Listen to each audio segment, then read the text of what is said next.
I'm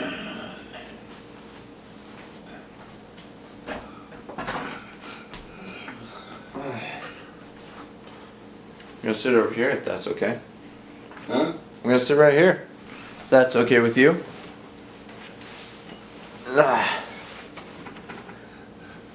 Are you on?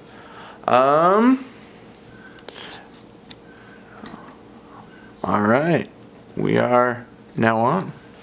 So, John, why don't you just tell me about your days in. You're from Denmark, aren't you?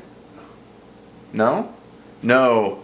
You know, my mother was pregnant with me during the war, Mm-hmm. World War II. My father, they had built a little area in the floor where when the Nazis would come, they'd go get the men, because they would pick up men to go work in their factories, since their guys all went to fight. I remember I was born right after the war. I was born in a little place called Zeist. It was by the city of Utrecht. And I don't remember much of it because I was practically a baby when we moved to Rotterdam. That I do remember very much. And then across the street from us was the vocational school. The vocational school. I think one of my brothers attended that. In the front, it was big enough to where as kids we played soccer down there with a tennis ball. Oh. But a little bigger than a tennis ball. That was illegal. And every time a cop would come by, excuse me, police officer, on a bike, and confiscate the ball from us. All I remember of that is when we were of the Protestant faith, and always we'd go to Sunday school while Mom and the older kids would go into church service. We went to kindergarten, which is down the block. Then I went to elementary like everybody else. Further away was the ship that we went on, that used to dock there for us to get them to come to America. My father, that's the last time I ever saw him wave goodbye to us. He and my mother had divorced. He was remarried. March of '57, we immigrated to the United States. And because the man who sponsored us lived in Texas, Port Arthur, Texas,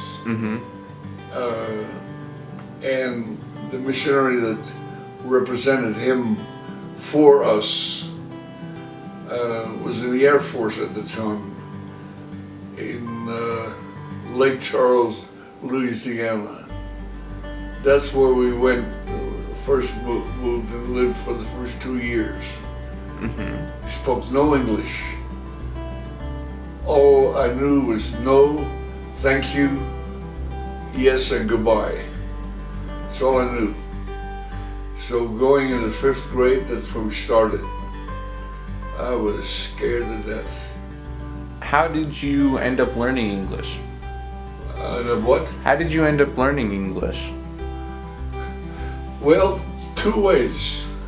One from my, I just asked questions to my classmates. Like we'd have lunch and I'd hear the word easy. I said, what means easy?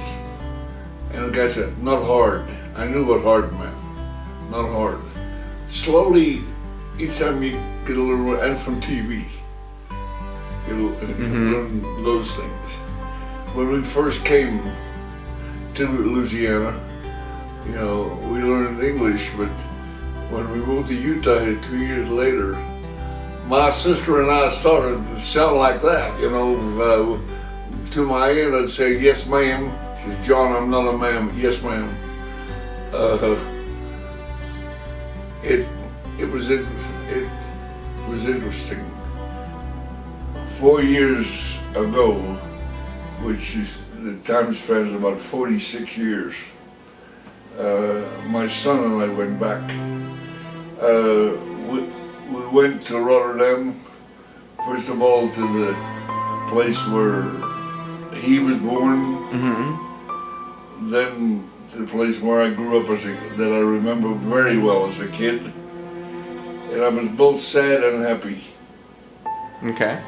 Happy to be in the surroundings, sad because the changes I saw I didn't like. Well, John, the hour's up. Huh? We've been doing this for an hour. We did? Yeah. I talked that much? Gee. It's been a pleasure though.